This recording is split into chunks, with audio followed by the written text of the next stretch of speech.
కూర్చోండి please please.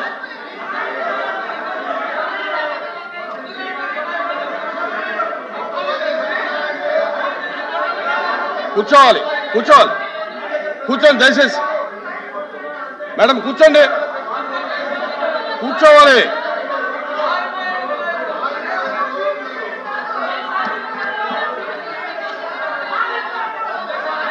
Please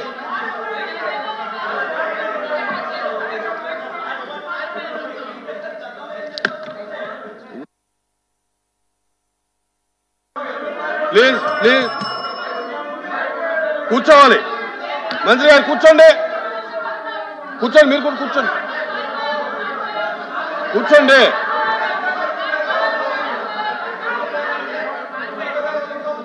please కూర్చోండి please. Rambhupal Reddy గారు కూర్చోండి కూర్చోండి కూర్చోండి.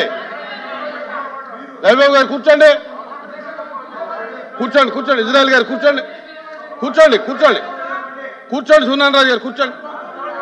అప్రెడ్డి గారు కూర్చోండి అప్రెడ్డి గారు కూర్చోండి. భాషా గారు కూర్చోండి కూర్చోండి కూర్చోండి. ఇజ్రాయల్ గారు కూర్చోండి కూర్చోండి కూర్చోండి కూర్చోండి కూర్చోండి కూర్చోండి కూర్చోండి. ఇజ్రాయల్ గారు నా అధ్యక్ష కూర్చోండి. గౌరవ సభ్యులు 2019 నుంచి 24 వరకు చంద్రబాబు నాయుడు గారు పారిపోయారని మీరు అంటున్నారు అధ్యక్ష. మీరు నాకు తెలిసినందుకు మీరు ఎమ్మెల్యే కాదనుకుంటప్పుడు చంద్రబాబు నాయుడు గారు హౌస్కి వచ్చారు. శాసనసభ సాక్షిగా నా తల్లిని అవమానించారు అధ్యక్ష. అది గుర్తుపెట్టుకోండి. మీరు గౌరవ సభతో వస్తున్నారు. మా తల్లిని అవమానించారు. ఈ రోజు మీరు కావాలని పోస్టులు కూడా అట్టని పెడుతున్నారు. మా తల్లిని అవమానించారు. ఆ రోజు మీకు గుర్తురాదా? ఎన్ని ఎక్కడ అవమానించలేదు సార్, ఎక్కడ అవమానించలేదు. మీరు ఎట్లా మాట్లాడారో మీరు ఉన్నారా హౌస్ లో? మీరు ఉన్నారా హౌస్ లో? మీరు ఉన్నారా హౌస్ లో? ఆ రోజు కూర్చోండి. మా తల్లిని అవమానించారు. అక్కడ ఉన్నారా హౌస్ లో? షర్మిల గారిని అవమానిస్తారు, విజయలక్ష్మి గారిని అవమానిస్తారు, మా తల్లిని అవమానిస్తారా? ఏం గుర్తురాదా మీకు? అది ఒక్క నిమిషం నేను కూడా మాట్లాడవచ్చు. గుర్తుపెట్టుకోండి. ఒక్క నిమిషం నేను కూడా మాట్లాడండి. ఏనాడు మేము మాట్లాడలేదు. కూర్చోండి. ఏనాడు జగన్మోహన్ రెడ్డి గారి కుటుంబం గురించి మేము ఏనాడు మాట్లాడాల? నేను ఏనాడు మాట్లాడాల? మా సభ్యులు ఏనాడు మాట్లాడాల? కూర్చోండి. శాసనసభ సాక్షిగా మా తల్లిని అవమానిస్తే కూర్చోమంటారా? కూర్చోమంటారా? 22 వరకు చంద్రబాబు నాయుడు గారు ప్రతిరోజు హౌస్కి వచ్చారు. ప్రతిరోజు హౌస్ నిలబడ్డాడు. సింగిల్ గా నిలబడ్డాడు. సింహంగా గుర్తుపెట్టు. సింగిల్ గా నిలబడ్డాడు. పోరాడారు. ఆ రోజు మా తల్లి అవమానించారు కనుకనే బాధ నట్టుకోలేక సభ బైకాట్ చేసి బయటకు వెళ్ళారు. కానీ ఎమ్మెల్యేలు ఉన్నారు. ఇక్కడ నిమ్మల రామారెడ్డి గారు వెళ్ళారు, స్వామి గారు ఉన్నారు, ఇతర గొట్టపాటి రవి గారు వెళ్ళారు. అది మాకున్న చిత్తశుద్ధి అండి. ఈరోజు మీ ఎమ్మెల్యేలు ఎందుకు రావట్లేదని అడుగుతున్నా.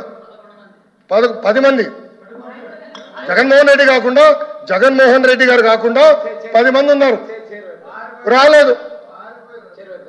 మా తల్లిని అవమానిస్తే ఏం కూర్చోమంటారు? ఇంకా మాట్లాడతాం. మేము మనుషులు కాదా? సొంత తల్లి అవమానించారు సార్. ఆ రోజు మాడుకుండా కూర్చోమంటారు. అయితే తెలియకుండా ఏదంటే అది మాడితే ఎట్లా అధ్యక్ష? ఎందుకు ఆ రోజు బైకాట్ చేస్తారో మాకు తెలుసు. నేను అక్కడనే కూర్చోను. కూర్చోండి కూర్చోండి ప్లీజ్ ప్లీజ్ ప్లీజ్. ఎల్ఓపి గారు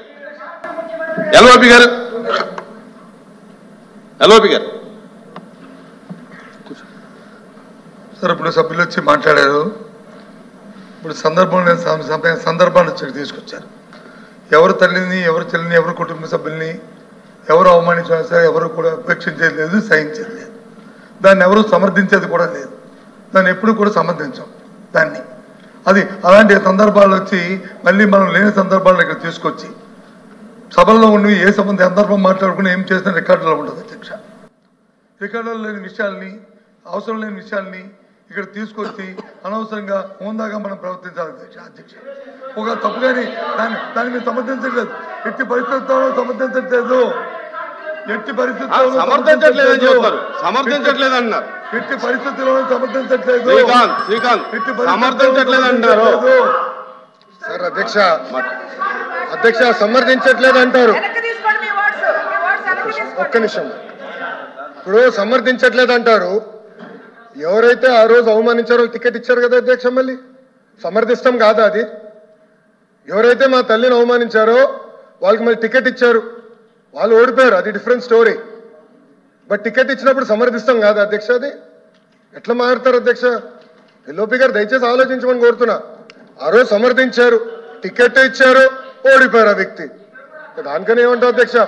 సో దయచేసి ఆనాడు చంద్రబాబు నాయుడు గారు 2.5 సంవత్సరాలు నాకు గుర్తున్నంత వరకు అధ్యక్ష 2.5 years హౌస్కి వెళ్ళారు. దాని తర్వాత ఎప్పుడైతే మా తల్లిని అవమానించారో అప్పుడే బయటకు వచ్చి వీడియోలు ఉన్నాయి, ఎవరేం చేస్తారో తెలుసు, రాష్ట్ర ప్రజలు ఆనాడు చూశారు, అన్ని బయట ఉన్నాయి అధ్యక్ష. మళ్ళీ ఎందుకు సమర్థిస్తారో రాకపోతే అర్థం అవట్లేదు.